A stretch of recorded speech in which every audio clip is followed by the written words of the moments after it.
Chapter 11, External Flow, Drag, and Lift. All right, class, today we're going to imagine standing on a hill with the wind blowing in our faces. Now, when the wind hits you, you feel a push, right? That push is called drag.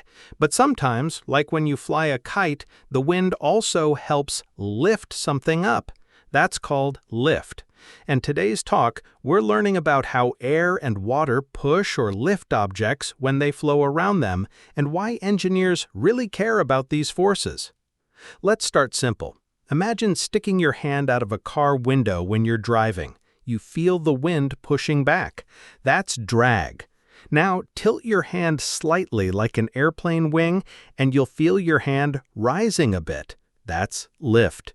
These two forces happen whenever something moves through air or water, or when air or water moves past something that's not moving. When fluid moves around an object, it rubs on the surface, causing friction, which we call skin friction drag, and it also pushes harder in some spots and less in others, which we call pressure drag.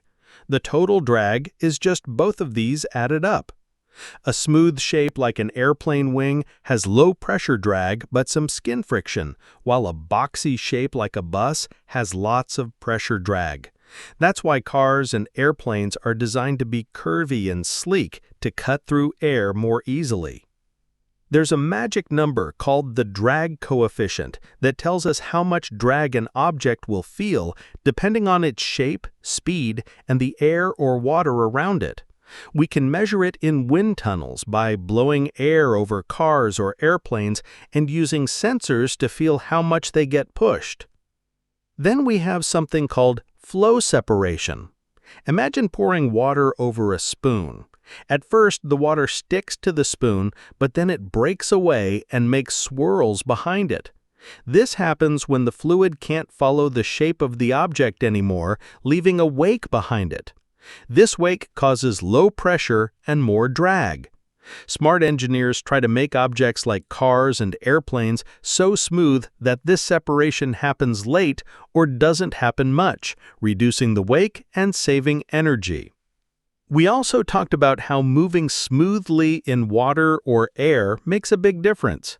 Fish and dolphins are shaped to swim fast with very low drag, while beautiful tropical fish are slower because they care more about looking pretty than speed. Airplanes do the same. They retract wheels to cut down on drag after takeoff. For objects like cars, engineers care a lot about the frontal area, which is like the face of the car that faces the wind. A tall car has a bigger frontal area and feels more drag. Making cars shorter or slimmer helps reduce this.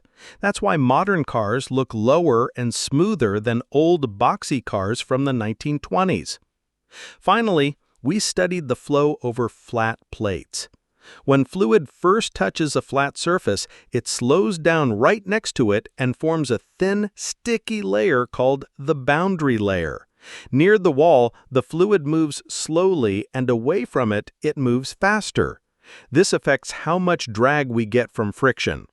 When the flow is calm, it's called laminar, and when it gets bumpy and swirly, it's called turbulent. Turbulent flow causes more drag, but also mixes things better. So in summary, we learned that the way air or water flows around something creates forces that can slow it down or lift it up.